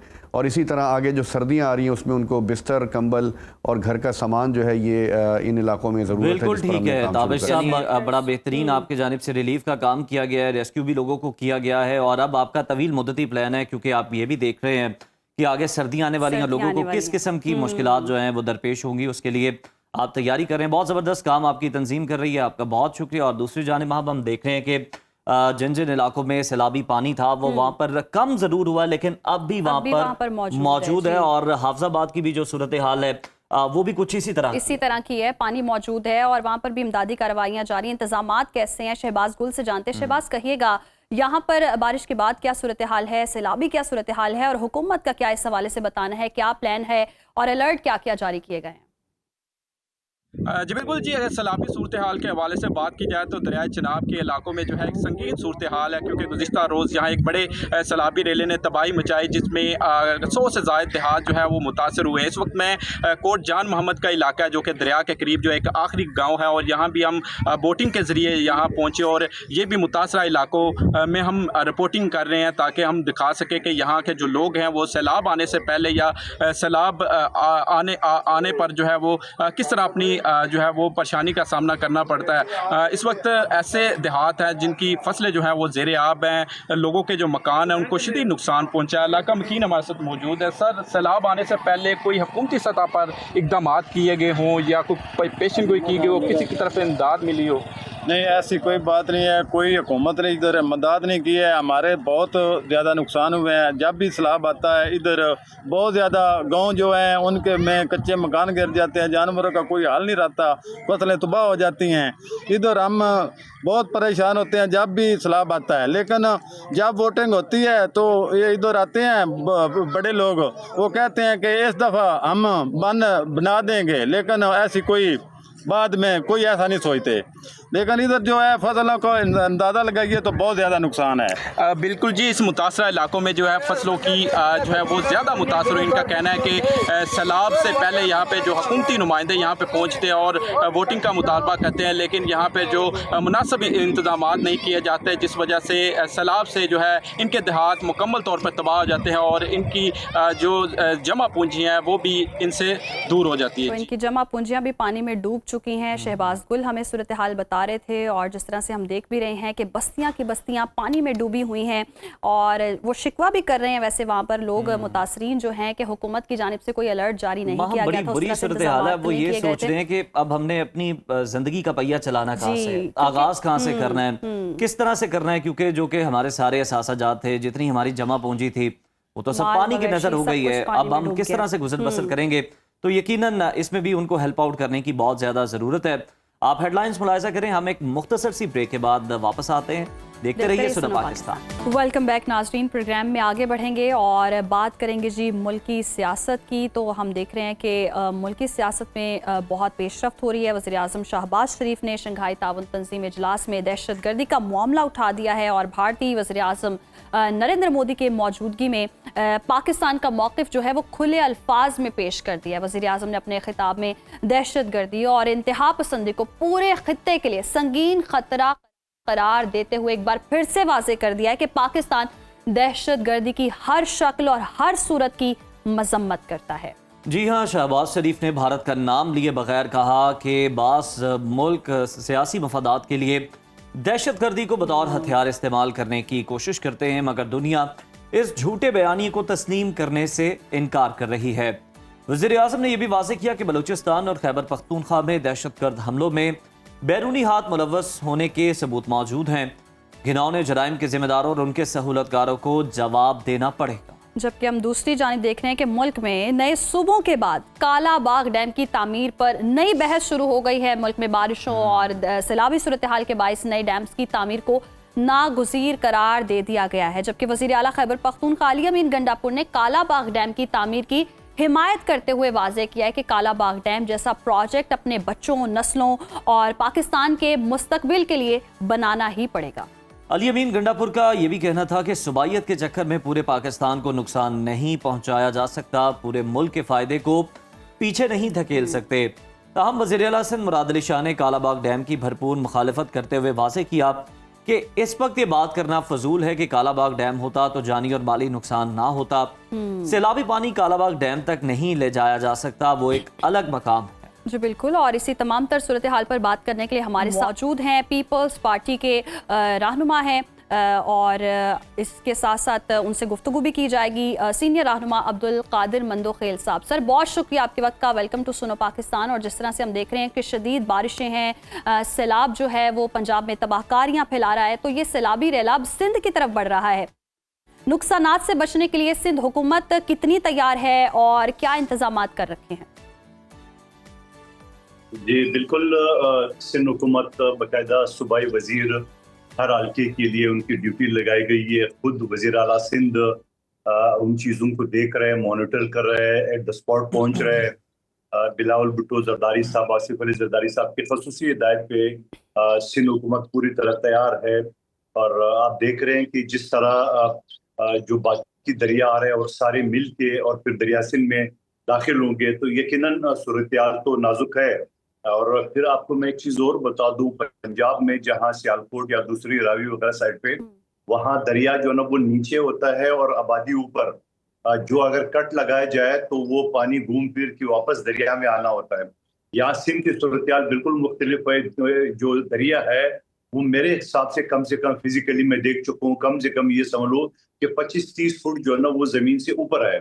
तो खुदा न खास्ता अगर कोई बंद टूट जाता है इस सैलाबी रेले की वजह से तो बहुत बड़ा नुकसान होगा। तो इस हवाले से एक कोशिश भी की जा रही है और बंदूक की जो पुश्ते है उसको भी मजबूत करने का तो सारा साल काम जारी रहता है, तो अल्लाह बेहतर करेगा इंशाल्लाह। इंशाल्लाह। बंदू खेल साहब, एक बार फिर से हम देख रहे हैं कि कालाबाग डैम से मुतालिक आवाज़ें उठ रही हैं। अली अमीन गंडापुर कहते हैं कि कालाबाग डैम पाकिस्तान और आइंदा की नस्लों के लिए नागुज़ीर है। आप नहीं समझते, आपको नहीं लगता कि इस वक्त तबाही से बचने के लिए डैम्स की जो तामीर है ये नागुज़ीर हो चुकी है? चाहे आप बड़े डैम तामीर करें या फिर हर इलाके में छोटे छोटे डैम बनाएं आप? देखिए, अली अमीन गंडापुर साहब इस बात से और इस शोशा छोड़ने से पहले ये बता दे कि इनके लीडर ने जो 300 डैमों का ऐलान किया तो 300 में 3 को गुनवा देने के कितने डैम बने हैं, पहली बात। दूसरी बात ये, कालाबाग डैम कहाँ पर है और जो सैलाब है मकबूजा कश्मीर या हिंदुस्तान से जो रेले आ रहा है वो कहाँ पर है? यानी एक बिल्कुल अपोजिट साइड पे, अगर पंजाब की उस सियालकोट साइड पे है तो कालाबाग डैम यहाँ दरिया सिंध पे, तो जमीन आसमान का फर्क है। और दूसरी बात मैं ये कहूंगा, यकीनन आपकी बात दुरुस्त है कि डैम बनाना जरूरी है, लेकिन अगर ये डैम जो खान साहब ने 300 डैमों का ऐलान किया है उसके लिए कोई नक्शा बनाया कि डैम तामीर तो दूर की बात है, कोई नक्शा कोई कागज भी माजी में भी डैम्स के हवाले से बातें तो होती रही हैं और अब जो सिचुएशन है वो हम देख रहे हैं कि भारत की जानिब से भी आबी जारियत की जा रही है और भारत जो है वो मुसलसल इस पर तुला हुआ है। तो भारत का पाकिस्तान के खिलाफ पानी को बतौर हथियार इस्तेमाल करने का ये जो मंसूबा सामने आया है और ये कहा जा रहा है कि भारत जब चाहेगा पानी छोड़ देगा और जब चाहेगा पानी बंद कर देगा, इसके फिर क्या असरात होंगे और भारत का मुकाबला करने के लिए हमारी हिकमत अमली क्या होनी चाहिए? देखिए, मैं आपकी बात से इत्तेफाक कर लूंगा, लेकिन मैं पाकिस्तान के वजीर दिफा के बयान को कहाँ ले जाऊं जिन्होंने कहा कि कोई अभी जारियत नहीं है, पाकिस्तान हिंदुस्तान ने हमें एक नहीं 2 मरतबा इतला दी है और मुझे कई अभी जारियत कोई जो है ना वो अभी दहशतगर्दी नजर नहीं आ रही। ये बयान तो रिकॉर्ड पे और पाकिस्तान का वजीर दिफा और वो शख्स जिसका ताल्लुक खुद सियालकोट से है, तो मेरी और आपकी बात से रोना धोना इससे क्या फायदा, मुझे एक बात बताओ। दूसरी बात ये कि अगर जैसा आपका कालाबाग डैम बता रहे या हमारा जो तरबेला डैम है, अब तरबेला डैम जैसा भर गया तो उसके बाद पानी तो छोड़ना ही होता है ना, इस तरह तो नहीं हो सकता है कि डैम में जो ना कैपेसिटी हो भी ना हो तो आप पानी जब तो उसे बंद ही टूटेगा और क्या होगा। तो मैं ये समझ रहा हूँ कि हिंदुस्तान ये बारिशें जो पहली शेरी रहमान साहब जिसकी वजारत थी क्लाइमेट चेंज के हवाले से जो वक्तन फवक्तन वो इतला करते रही, तो मैं ये समझ रहा हूँ कि इस क्लाइमेट चेंज के लिए, इस पानी के लिए, इस बारिशों के लिए, इस क्लाउड ब्रस्ट के लिए हमने क्या तैयारी की है वो तो बता दे कि हमने बिल्कुल आप ठीक इशारा कर रहे हैं मंदू खेल साहब, हमें अपनी तैयारी पे ज्यादा फोकस रखना चाहिए। सर, इस पर भी कमेंट आपका चाहेंगे। तहरीक इंसाफ की बात कर लें तो अरकान की जानिब से कायमा कमेटियों से धड़ाधड़ इस्तीफे दिए जा रहे हैं। इससे तकरीबन 70 कमेटियों से पीटीआई की जो रुकनीत है, चेयरमैनशिप भी है, कुछ में खत्म हो जाएगी। ये फैसला पार्लिमानी सिस्टम को आप क्या समझते हैं, कितना मुतासिर कर सकता है या कोई फर्क नहीं डालेगा? देखिए, फर्क इस तरह डालेंगे जिस तरह टीवी पे बैठ के आप मसाइल उठा रहे हो पाकिस्तान के और अवाम के, और इसी तरह आपको स्क्रीन से उठा के आपको उधर जो आपका रिकॉर्ड रूम है या जो भी रूम है वहां उसको बिठाया जाए तो आप क्या करेंगे? आप कुछ भी नहीं कर सकते। या उसको दूसरा ले लें कि अगर आप स्टूडियो पे बैठे हो, आपकी जो नीचे मैनेजमेंट है वो आपको फीडबैक नहीं दे, आपको मालूमात नहीं दे, तो आप कैमरे के सामने क्या करेंगे? एग्जैक्टली क्योंकि मैं पार्लियामेंट का हिस्सा रहा हूँ, सारा काम तो कमेटियों में होता है, यानी कानून साजी, डिबेट सब, यानी पार्लियामेंट के अंदर तो आप सिर्फ एक भाषण देते हो, आप एक तकरीर करते हो और इस तकरीर का कोई कानूनी कोई इस तरह कोई है ही नहीं। अगर स्पीकर उसको ऑन ना करे या उसको रूलिंग न दे या कमेटी उसको एक्सेप्ट न करे, तो मैं समझ रहा हूँ कि जिस तरह माजी में पीटीआई ने गलती की है, एक मरतबा फिर गलती। लेकिन मंदू खेल साहब, आप इसे गलती कह रहे हैं। अगर देखें तो सलमान अकरम राजा साहब कहते हैं कि हमने इन कमेटियों में बैठ के क्या कर लेना है, कौन सा तीर मार लेना है। वो कहते हैं कई बार मैंने जो है वो पुलिस अफसरान को बुलाया या दीगर जो भी कार्रवाई है वो आगे बढ़ाई और उन लोगों के खिलाफ एक्शन का कहा जो कि इस तरह की सरगर्मियों में मुलव्विस थे, जो कि गैर कानूनी है, जो कि मामूल की कार्रवाई कायमा कमेटियों की होती है। वो कहते हैं जनाब उसमें कुछ भी नहीं हुआ, कोई एक्शन नहीं लिया गया, तो हम कमेटियों में बैठ के क्या करेंगे? चलो ठीक, मान लिए आपकी बात मान ली है। आप कमेटी में कुछ नहीं कर सकते हो, मैं कमेटी की तफसील आपको बता रहा हूँ। तो आप पार्लियामेंट में बैठ के क्या भाषण देंगे? आप तो मेज दबाएंगे, तालियां बजाएंगे और क्या करेंगे पार्लियामेंट के अंदर? दूसरी बात मैं ये बताऊं कि सबसे बड़ा ओहदा वज़ीर आज़म का होता है, उसके बाद स्पीकर का होता है, उसके बाद तीसरा बड़ा ओहदा जो होता है वो पब्लिक अकाउंट कमेटी का है। पीटीआई के पास पब्लिक अकाउंट कमेटी है, वो कहते हैं हुकूमत करप्ट है, पीपल्स पार्टी करप्ट है, नून लीग करप्ट है। तो पाकिस्तान के तमाम अदारे उसी पब्लिक अकाउंट कमेटी के अंडर है, जिसका सरबरा इनका वो है पीटीआई का मेंबर है। तो बताया ना, ये खोल देना सारे करप्शन के दास्तान है। अगर आप उस कमेटी से भी इस्तीफा दे रहे हो, बाकी से भी दे रहे हो, तो आप मुझे बताओ पार्लियामेंट के अंदर खड़े होके आपने क्या तकरीर करनी है? आप बगैर सबूत के आप उन्हें फलां करप्ट है, मगर खुद बेशक मंदोखेल साहब फलां करप्ट है ऐसी बातें तो की जाती हैं, लेकिन हम देख रहे हैं कि पीटीआई की मकबूलियत खत्म हो गई है, एक तरफ ये कहा जा रहा है, दूसरी तरफ हम देख रहे हैं कि पीटीआई के खिलाफ ज़िमनी इलेक्शन के लिए मुस्लिम लीग नून और पीपल्स पार्टी का इत्तेहाद भी नजर आ रहा है। तो ज़िमनी इलेक्शन में पीपल्स पार्टी को नून लीग के साथ इत्तेहाद की जरूरत क्यों पड़ रही है? देखिए, एक आम सा फार्मूला है, एक सियासी वर्कर को ये बात पता है कि जब कोई ज़मीनी इंतखाब होता है यानी जनरल इलेक्शन होते हैं, तो हर पार्टी अपनी अपनी जो ना मंशूर के तहत लड़ती है। ज़मीनी सीट 1 या 2-4 होते हैं, उसके तहत ये फार्मूला तय किया जाता है, खास तौर पे इत्यादी हुकूमत के जो भी हुकूमत इत्यादी होती है कि जो भी सेकंड जो ना वो पोजीशन पे है उसको ये दिया जाएगा। तो पीपल्स पार्टी और नून लीग ने ये तय किया 8 सीटों में से 7 जो है ना नून लीग सेकंड पोजीशन पे और 8वें पे पीपल्स पार्टी सेकंड पोजीशन में। तो इस तरह ये आम हुकूमतों में आम सियासी रवायत के मुताबिक जो इत्यादी होता है वो ये फैसला करता है, इसमें कोई अनोखी बात नहीं है। और दूसरी बात ये कि अगर पीटीआई इतनी तकड़ी है तो बाइकाट क्यों कर रही है? लड़े इलेक्शन, फिर दिखा दे आवाम को 45-47 जो भी उनके एक रोना धोना होता है, दिखा दे वो। तो मैं ये समझ रहा हूँ कि ये पीटीआई जो है ना एक मरतबा फिर गलती कर रही है, जो माजी में उन्होंने असम्बली से इस्तीफा दे के पछता रहे, दोबारा उस चीज को रिपीट करे। क्योंकि खान का एक ही मुतालबा है, खान के लोगों का मुतालबा ये, खान है तो पाकिस्तान है, खान का एक ही मुतालबा है, मैं हूँ तो असम्बली है, मैं तो हुकूमत हूँ, नहीं तो कुछ नहीं। सही। तो पीटीआई एक बार फिर से गलती करी। अब्दुल कादिर मंदोखेल साहब हमारे साथ मौजूद थे, बहुत शुक्रिया आपके वक्त का। और इसके साथ साथ वो हमें सिंध की सूरत हाल के हवाले थे कि सैलाब की वजह से क्या क्या तबाहकारियां हुई हैं और क्या आगे आने वाले खदशात होंगे, किस तरह से इमदादी कार्रवाइयां जारी हैं, किस तरह से हुकूमत अलर्ट है। मुख्तलिफ शहरों की हमें और वज़ीर सिंध मुराद अली शाह साहब का ये बयान भी चल रहा है कि सुपर फ्लड जो है इसको बिल्कुल सुपर फ्लड कहा जा रहा है, क्योंकि बहुत ज्यादा पानी जो है, पानी का रैला जो है वो सिंध में दाखिल हो रहा है। तो उसके लिए वो कह रहे हैं कि सुपर फ्लड के लिए हमारी तैयारी मुकम्मल है। और मुख्तलिफ शहरों की हम आपको सूरत हाल भी बता रहे हैं और गुज़श्ता दिनों से आप तक पहुंचा भी रहे हैं, और आने वाले वक्तों में भी क्या सूरत हाल रहेगी वो आपको बताएंगे। साहिवाल में इस वक्त क्या सूरत हाल है, आसिफ गुज्जर से जानते हैं। जी आसिफ, बताएगा यहाँ आप क्या कंडीशन देख रहे हैं, हुकूमत की जानिब से क्या इंतजाम किए गए हैं और मुतासरीन का क्या कहना है तमाम तर सहूलियात के हवाले से? रावी में से 2,20,000 से जायद का जो रेला पानी का गुजरा है उसने बड़े पैमाने पर तबाही मचाई है और बहुत सारी जो आबादियां थी उनमें पानी दाखिल हुआ। आज इस वक्त जो है वो पानी का लेवल कम हो रहा है और मुसलसल पानी के जो सतह है उसमें कमी वाक़ हो रही है। और उसके साथ साथ मैं अगर ज़िला इंतज़ामिया और पाक फौज की बात करूं तो डीसी साहिवाल की तरफ से जो है वो रिलीफ कैंप में जो है वो लोगों को खाना और उनके जानवरों के लिए चारा मुहैया किया जा रहा है। और जो सैलाब से मुतासरा वो आबादियाँ थी जहाँ पर जो दरिया बुर्द हो चुकी हैं उनके लिए, उनके जो मकीन थे उनके लिए इन्होंने रहायशों का बंदोबस्त किया है। इस वक्त मैं एक रिलीफ कैंप में मौजूद हूँ और यहाँ पर मेरे साथ असिस्टेंट कमिश्नर साहिवाल मौजूद हैं। उनसे जानते हैं कि अब उन्होंने जो मुतासरीन सैलाब हैं उनकी वापसी के लिए क्या लाया अमल इख्तियार किया और उनको अब रिलीफ कैंप में क्या सहूलियत दे रहे हैं। जी बिस्मिल्लाहिर्रहमानिर्रहीम। जैसा कि आपने ये देखा इस रिलीफ कैंप पे हम अल्हम्दुलिल्लाह जितनी भी आबादी डिस्प्लेस हुई है और हमारे जो मुख्तलिफ बस्तियां हैं वो दाद बलोच से लेके औरंगाबाद तक और उस आगे हड़प्पा के करीब तक जितनी भी आबादी हैं उनके लिए मुख्तलिफ जगहों पर रिलीफ कैंप्स कायम किए हैं। उनमें हर किस्म की सहूलत इनको फ्राहम की गई है। उनमें वाशरूम्स अवेलेबल हैं, उसमें बिस्तर अवेलेबल हैं, उनमें रहने के लिए जगह अवेलेबल है, लाइफ स्टॉक के लिए चारा और दवाई अवेलेबल है, इंसानों के लिए दवाई अवेलेबल है। इसके अलावा मुसलसल 3 टाइम नाश्ता से लेके रात तक उनको खाना फूड फ्राहम की जाती है। इसके अलावा खुश्क राशन के पैक जो लोग अपने घरों में रहकर कहीं रिश्तेदारों के पास।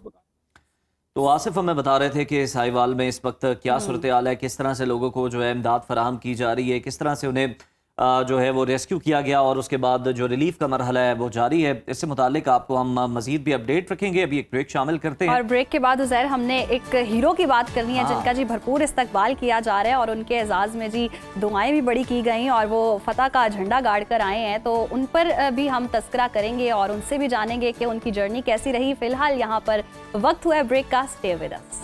वेलकम बैक नाज़रीन। और अब बात करते हैं पाकिस्तानी थाई बॉक्सर की, हमारे हीरो की। दुनिया में एक बार फिर जी पाकिस्तान का सब्ज हिलाली परचम बुलंद हुआ है। World title Pakistan Thai boxer Khan Saeed Afridi के वतन वापस पहुंचने पर इस्लामाबाद एयरपोर्ट पर उनका जी पुरतपाक इस्तकबाल किया गया है, जहां शायकीन, मद्दा, दोस्त अहबाब जो थे वो अपने हीरो को देखने के लिए जमा हुए और फूलों के हार पहनाए गए, फलक शगाफ नारे लगाए गए और जोश व खरोश के साथ खान सईद आफरीदी को जी खुश आमदेद कहा गया, वेलकम कहा गया। पाकिस्तान के पहले Muay Thai belt champion Khan Saeed Afridi ने हाल ही में थाईलैंड में BFCP चैंपियनशिप जीतकर मुल्क का नाम एक बार फिर रोशन किया और इससे कबल भी वो वर्ल्ड पुलिस सिल्वर मेडल और WMO वर्ल्ड चैंपियनशिप जैसे एहसासात अपने नाम करके दुनिया को ये बावर करा चुके हैं कि पाकिस्तानी खिलाड़ी किसी से कम नहीं है।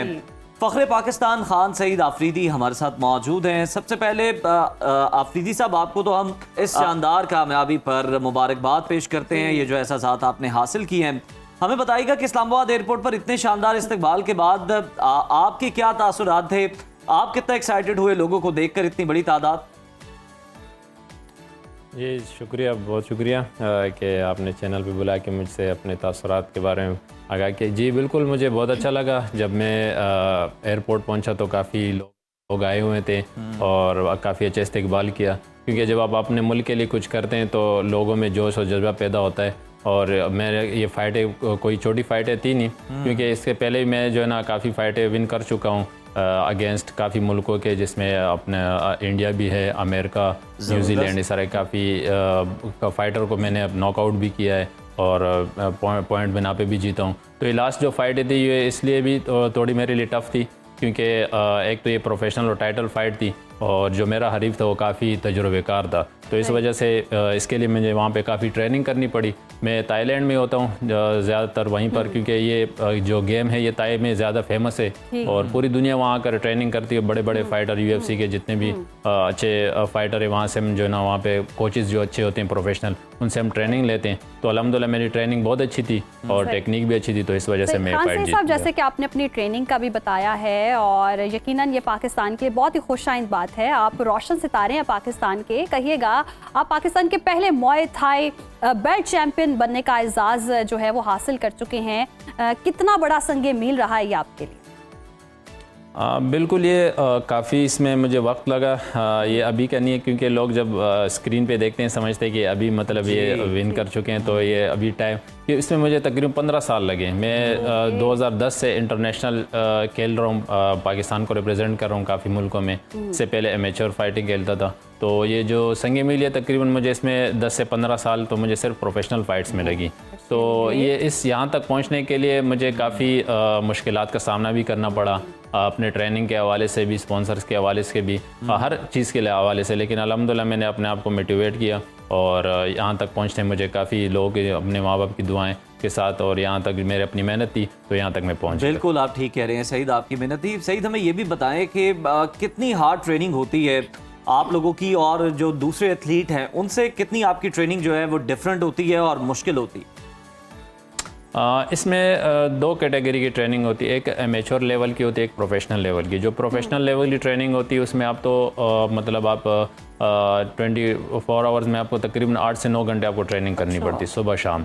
तो इसमें एक हमने वक्फा नहीं लेना होता है, मतलब बैक टू बैक ट्रेनिंग करनी होती है और इसमें मुख्तलिफ़ किस्म के ट्रेनर से हम ट्रेनिंग लेते हैं। जैसे कार्डियो वर्कआउट का अलग ट्रेनर होता है, पेड वर्कआउट होते हैं, हर चीज़ के अपने अपने ट्रेनर होते हैं। तो टाइम हर किस का अपना, एक 1 आवर एक के साथ ट्रेनिंग करे, दूसरा इस तरह की जो है ना हमारी ट्रेनिंग जारी होती है। और इसमें ये काफ़ी टफ ट्रेनिंग है। इसमें मॉर्निंग में हम सुबह तकरीबन 10 से 12 किलोमीटर रनिंग होती है, स्किपिंग होती है, इसके बाद फिर कार्डियो वर्कआउट होते हैं, paid work, back workout, conditioning, काफ़ी ट्रेनिंग होती है इसमें। और काफ़ी टफ ट्रेनिंग होती है और इसका देखें हमें असर भी नज़र आ रहा है और आपने फतह के झंडे गाड़े हैं। यकीनन ये बहुत ही खुशाइंद बात है। हम अगेन यही बात करें क्योंकि पाकिस्तान का फ़ख्र आप हैं और पाकिस्तान का नाम आपने जी रोशन किया है। कहिएगा, जैसे कि हम देख रहे हैं आपने बहुत सारी, आपने बताया कि आपने फ़ाइट्स की हैं, तो बैनुल अक़वामी फ़ाइट्स के दौरान सबसे ज़्यादा मुश्किल फ़ाइट कौन सी रही और यादगार फ़ाइट कौन सी रही जो आप अपने नाज़रीन को बताना चाहेंगे? मुश्किल फ़ाइट तो हर फाइट ही मुश्किल होती है खेलने से पहले लेकिन उसके लिए आप कितने तैयारी कर चुके हैं, कितना आप तैयार है, अगले की टेक्निक क्या है, क्योंकि जो सामने वाला फ़ाइटर होता है वो भी इसलिए अपने मुल्क को रिप्रेजेंट कर रहा होता है और वो भी जो है ना मामूली फ़ाइटर नहीं होते। एक हुई थी मेरी फ़ाइट 2017 में, तो वो था फ़ाइटर जो है ना एक्सचेंज हो गया था मेरे लिए, क्योंकि हम यहाँ से जब जाते तो मेरे साथ ना पाकिस्तान की कोई मतलब कोचेज़ वगैरह कोई नहीं होते, मैं अकेले पाकिस्तान को रिप्रेजेंट करता हूँ और वहाँ के जिम में जो है ना मुझे वो अपने साथ मतलब वही सपोर्ट करते हैं। तो एक फ़ाइटर था जो मतलब मैं उसको ईजी समझता था कि मैं उसको ईजी ले लूँगा, आसानी से हरा दूँगा, लेकिन एक जब हमारी जो पोस्टर बनी तो फ़ाइटर अलग था। फ़ाइट के दौरान जब आए तो वो मुझसे काफ़ी सीनियर और बहुत ज़्यादा फ़ाइटर उसने विन कर चुकी थी। तो वो फ़ाइटर वो आर्मी का, वहीं के आर्मी का फ़ाइटर था।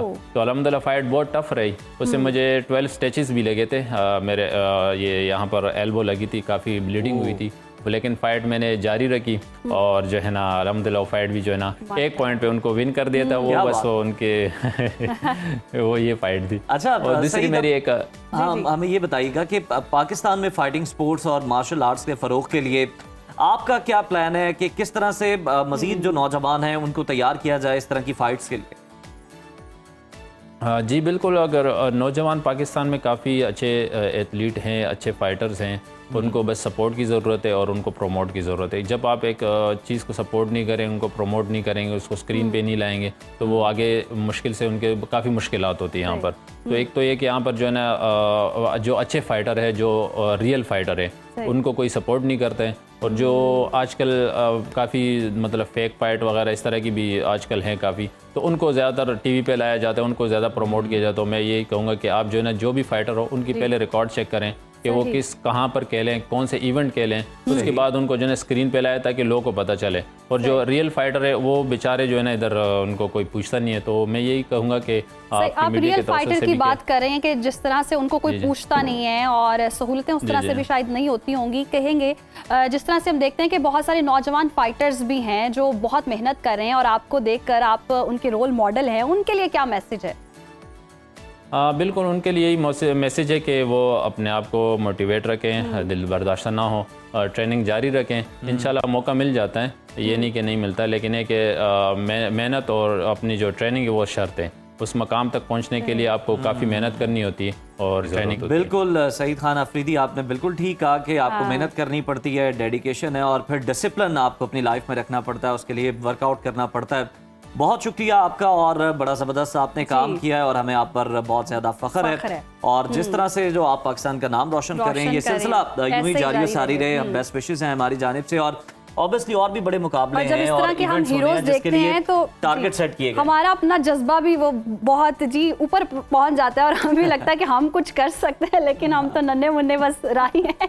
लेकिन ये हमारे लिए वाकई इस तरह की जब हम खबरें पढ़ भी रहे होते हैं और बता भी रहे होते हैं अपनी ऑडियंस को, तो हमारे लिए जी बहुत ही ज़्यादा फ़ख्र की बात होती है और खुशी की बात होती है कि इस तरह से हमारे जो हीरोज़ हैं हमारा नाम रोशन करें और हमारी दुआएं कि ऐसे ही आगे भी हमारे मुल्क का नाम रोशन करते रहें। एक और जी नाम है जो बड़ा थोड़ा सा मायूस है और उनके थोड़े जी एतराज़ात भी सामने आए हैं कि उनको जी तनकीद का निशाना किया बनाया जाता है।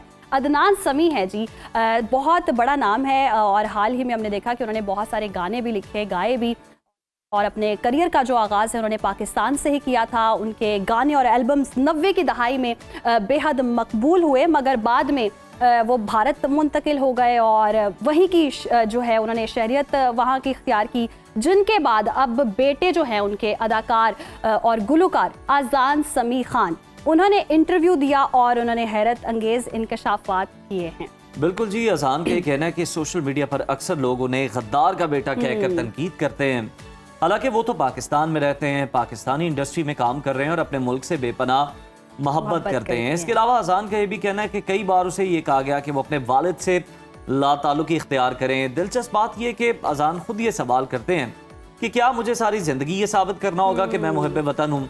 उनका ये भी कहना था कि ये तनकीद तकलीफ दे ज़रूर है, मगर उनकी मोहब्बत सिर्फ़ और सिर्फ पाकिस्तान के लिए है। तो जनाब, जो ये तनकीद करने वाले हैं उनके लिए ये पैगाम है कि आप किसी को जज करना जो है ना कर दें, आपको क्या पता वो आपसे ज़्यादा हुब्बुल वतन है और आपसे मोहब्बत रखते हैं, जिसका सबूत ये है कि वो पाकिस्तानी फिल्म इंडस्ट्री में काम कर रहे हैं। उनका अपने पेरेंट के साथ जिस तरह का भी कोई ताल्लुक है वो एक नेचुरल अमल है, लेकिन आप कौन होते हैं उस पर और उन्होंने तनकीद बहुत करने वाले और ये अच्छे-अच्छे कहने वाले कि गाने लाताल्लुकी गाए का हैं। इजहार और करें? बड़े अच्छे-अच्छे मशहूर गाने गाए हैं, तो आर्ट की कोई सरहद नहीं है, जैसे कि हम कहते भी हैं। तो वो बहुत अच्छा काम करें, उनको सराहा जाना चाहिए, बिल्कुल जी, उनके और काम से उनको जज जितने किया भी जाना अच्छे चाहिए। काम कर रहे हैं उसके लिए जी। आपको सेहतमंद रहना सेहत- जरूरी है। तो जी। जनाब, बच्चे ही रोशन मुस्तकबिल की जमानत हैं और आपको ये बता दें कि पोलियो के कतरे बच्चों को उम्र भर की माजूरी से बचाने का वाहिद जरिया है।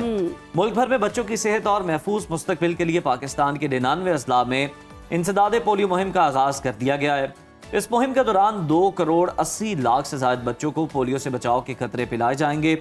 नेशनल इमरजेंसी ऑपरेशन सेंटर के मुताबिक इस मुहिम में 2,40,000 पोलियो वर्कर्स अपनी जिम्मेदारी अदा कर रहे हैं। आप भी जिम्मेदारी अपनी अदा करें और उनके साथ कोऑपरेट करें, अपने बच्चों को पोलियो के कतरे जरूर पिलाएं। पंजाब, सिंध और बलूचिस्तान और खैबर पख्तूनख्वा समेत हम देख रहे हैं कि आज़ाद कश्मीर, गिलगित बल्तिस्तान और इस्लामाबाद में भी बच्चों को पोलियो के कतरे पिलाए जाएंगे। सैलाब से मुतासरा 90 अजला में मुहिम जो है वो मौखर की गई है, जबकि जनूबी खैबर पख्तूनख्वा में मुहिम 15 सितंबर से शुरू होगी। वालिदैन से अपील है कि वो पोलियो टीम्स के साथ ताउन करें और अपने 5 साल से कम उम्र बच्चों को वैक्सीन के कतरे ज़रूर पिलाएं, क्योंकि आज के बच्चे कल का मजबूत पाकिस्तान है, ये हमारा मुस्तकबिल है। क्योंकि बहुत सारी मिथ्स होती हैं, पेरेंट्स अपने बच्चों को पोलियो के कतरे नहीं पिलाते हैं। तो आपसे गुजारिश है इस प्रोग्राम के तवस्सुत से कि अपने बच्चों को पोलियो के कतरे ज़रूर पिलाएं।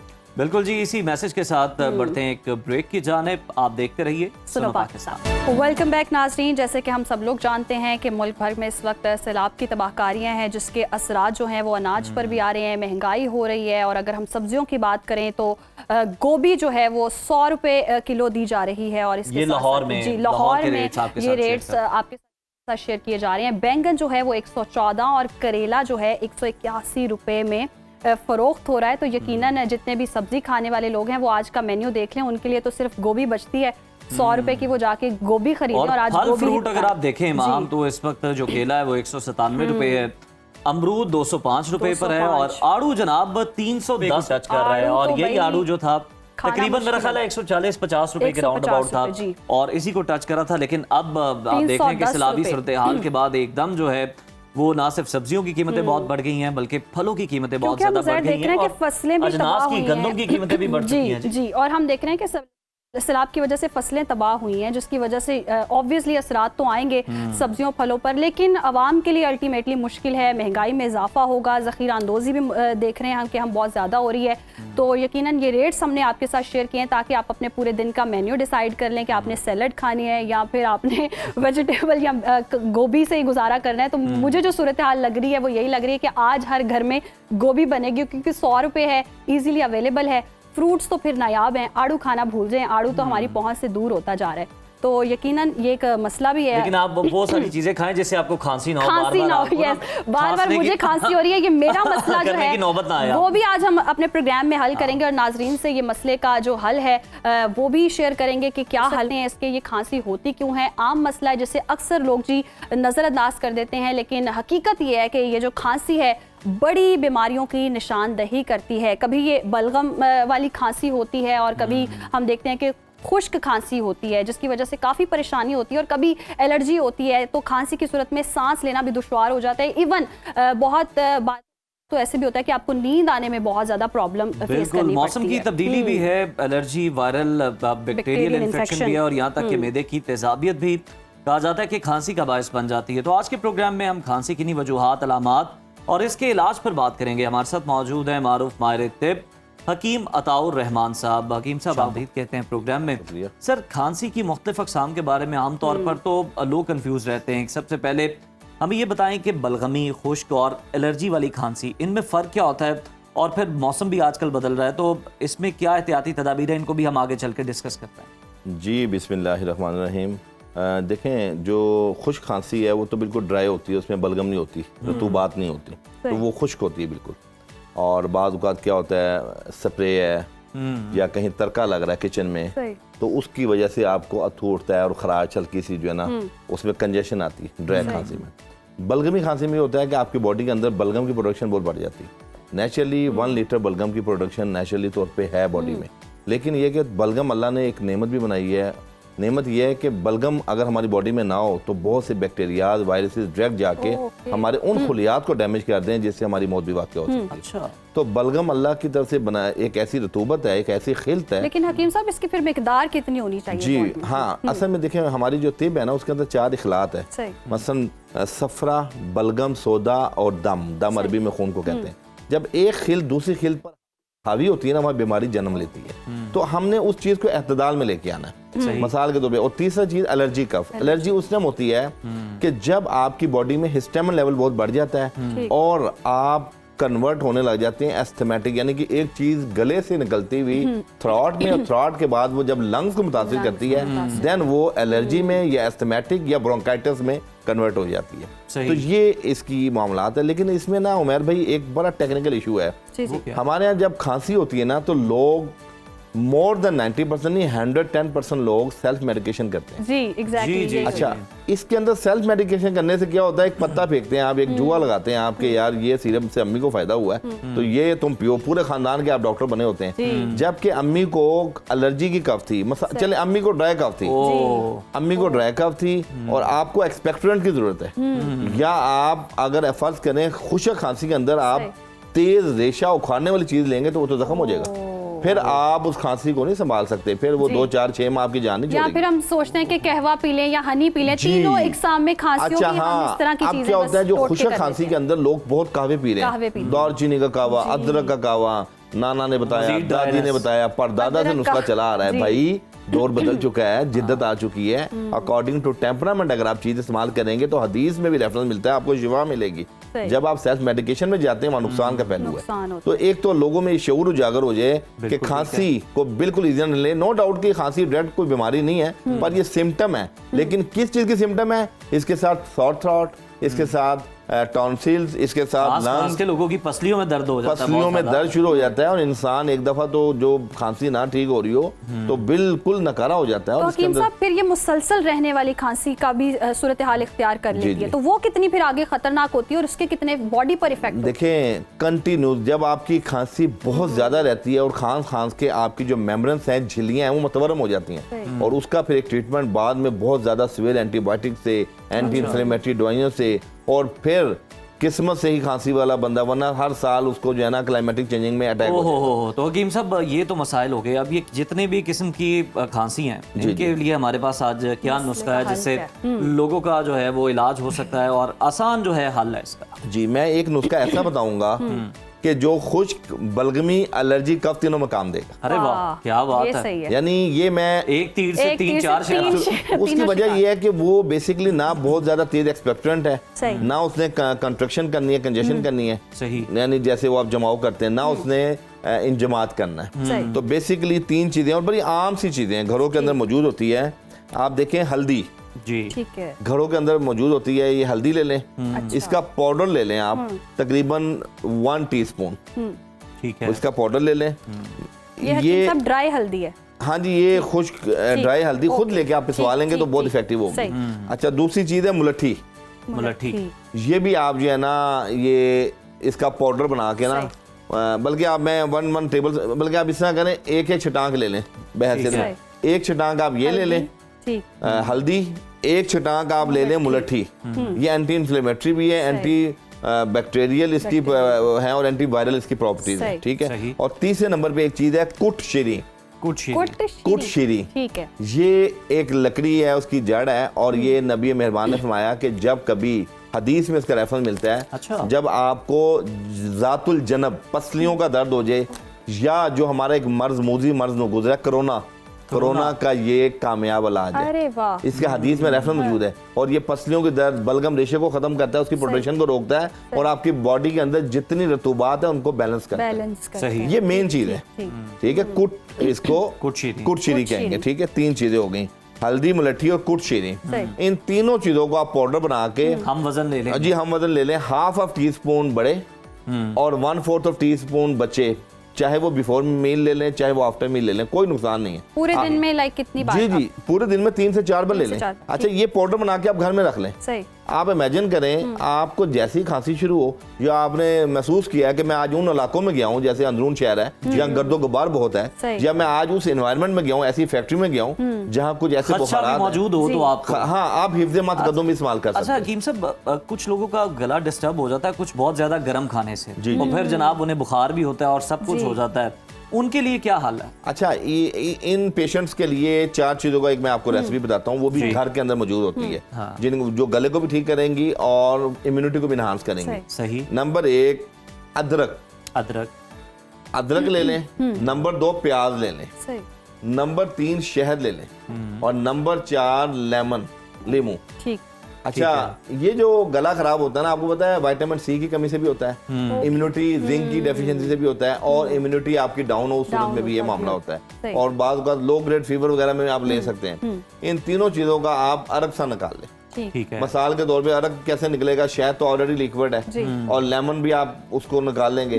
बाकी जो चीजें हैं, अदरक और प्याज, उसको सिल बट्टा के ऊपर ना वो जैसे चटनी बनाते हैं, तो इसको मलमल के कपड़े में निचोड़ के इसका पानी निकाल। तकरीबन इन तीनों का 1 टेबल स्पून आप जो है ना एक मिक्स कर लें, और वो तकरीबन 4 बड़े चम्मच बढ़ जाएंगे। उन 4 बड़े चम्मच को पूरे दिन में 4 बार 1-1 चम्मच ले लें। सही। तो मेरा ख्याल है दूसरा दिन की आपको डोज बनाने की जरूरत नहीं पेश है, क्योंकि कफ सिरप हम पीते हैं उससे नींद भी बहुत आती है। एब्सोल्युटली, उसमें देखिए सेडेशन होती है। कई कफ सिरप ऐसे हैं जो सेडेशन डालते हैं ताकि मरीज को थोड़ा रिलीफ मिल जाए और उसकी झिल्ली मतवरम जो है उसको भी थोड़ा सा मार्जिन मिल जाए ठीक होने में। लेकिन इसके अंदर कोई ऐसी चीज नहीं है, देखिए नेचुरल चीज है। और शहद आपको पता है, और ये भी फर्क है, कुछ मतलब सिरप जो है वो आरसी रिलीफ देते हैं, और ये कुछ चीजें हैं जो जनाब जड़ से ही खत्म कर देती हैं चीज को। ये दोनों जो नुस्खे मैंने आपको बताए हैं ना, ये तीरे बहदफ हैं। और ये पहला नुस्खा आपको बताया ना, हल्दी मुलट्ठी और कुट चीनी का, ये तो हदीस के नुक्ते यानी तिब्बे नबवी का रेफरेंस हो, तिब्बे यूनानी का रेफरेंस हो, या जदीद मेडिकल साइंस की रिसर्च हो, हदीस मुबारक में आ गया फिर तो कोई रेफरेंस जो है ना मान ही नहीं रखा है इसमें। हकीम साहब, और क्या क्या चीजें हैं हमारे पास, और कौन से नुस्खे? अच्छा, बाद बहुत ज्यादा एग्रीवेट हो जाती है खांसी, जो हमारे लंग्स में ब्रोंकाइटिस कर देती है, हमारा सांस में घुटन आ जाती है, हमारे अस्थमा के जो पेशेंट है उनमें डिस्टर्बेंस होती है। उसके अंदर हमारे पास 2 चीजें हैं। एक तो आपने उनके लिए ये लेना है अब्रेशम। जी, ये अब्रेशम आप देख लें, ये वही अब्रेशम है जिसके अंदर कीड़ा होता है। इसको हमने काट के इसका खोल लिया हुआ है, खाली इसका खोल लेना है, इसको अंदर से काट लेना है। इसके 2 खोल 1.5 कप पानी ले लें, उसमें इसके 2 खोल डाल लें। ठीक है। और तकरीबन ये आधी चम्मच जो है ना गाव जुबान आपने सुना, खमीरा गाव जुबान भी बनता है, ये आप इसके आधी चम्मच ये डाल लें। और तकरीबन इसमें ये गुड़ है, ये देसी गुड़ है, क्या बात, इसका तकरीबन 1 टुकड़ा। मैं इसकी डोज इसी तरह करूंगा जैसे आप 1 टेबल स्पून के बराबर, या एक छोटी सी डली वो भी पानी में डाल लें। ठीक है। आप इसको 1.5 कप पानी को इतना बॉईल करें कि पानी 1 कप रह जाए। जिन लोगों को सांस का मसला है या जिनको एलर्जी, अल्हम्दुलिल्लाह फील फॉर आपका सांस बहाल हो जाएगा, आपकी सफोकेशन ठीक हो जाएगी, और आपकी खांसी जो उसकी वजह से आ रही है वो भी ठीक हो जाएगी। बिल्कुल ठीक है। तो ये जनाब नुस्खे आ गए लोगों के लिए, बहुत शुक्रिया हकीम साहब, आपने जो है ना तमाम जो खांसी है उनका एक जो नुस्खा बता दिया ना, वो बड़ा जबरदस्त है। तो हर बंदा जो है वो उसको इजीली बेफिक्र होकर यूज कर सकता है, क्योंकि मौसम तब्दील हो रहा है और घर में 1-2 फर्द ऐसे होंगे जिनको ये प्रॉब्लम, तो स्टूडियो में भी है। मेरे लिए बहुत आसानी है और यकीनन अवाम के लिए बहुत आसानी होगी, क्योंकि हमें जब खांसी होती है या इस तरह का कुछ प्रॉब्लम होती है तो हम बड़ा आसान है, लेकिन जो फेस कर रहा होता है उसे पता है कितना मुश्किल होता है। रात को नींद नहीं आती है, बहुत प्रॉब्लम्स होती हैं, और जो ये स्पेशली बलगम होती है बहुत डिस्टर्ब कर रही होती है, तो नींद आने में बहुत मसला होता है। यही कोशिश थी कि जनाब आपको भी, अगर आप भी कोई इस तरह का मसला फेस कर रहे हैं या आपके घर में कोई कर रहा है, तो आपको आसान सा जो उसका हल है वो बता दिया जाए, जो कि तीर बा हदफ भी हो, जिस तरह हकीम साहब ने कहा, और जड़ से इस बीमारी का, इस खांसी का जो है वो इलाज भी कर दे। तो जनाब अपना बहुत सारा ख्याल रखिए, इसका इस्तेमाल करें। हमें आज के लिए इजाजत दीजिए, कल दोबारा आपसे मुलाकात होगी। टिल देन, अल्लाह हाफ़िज़।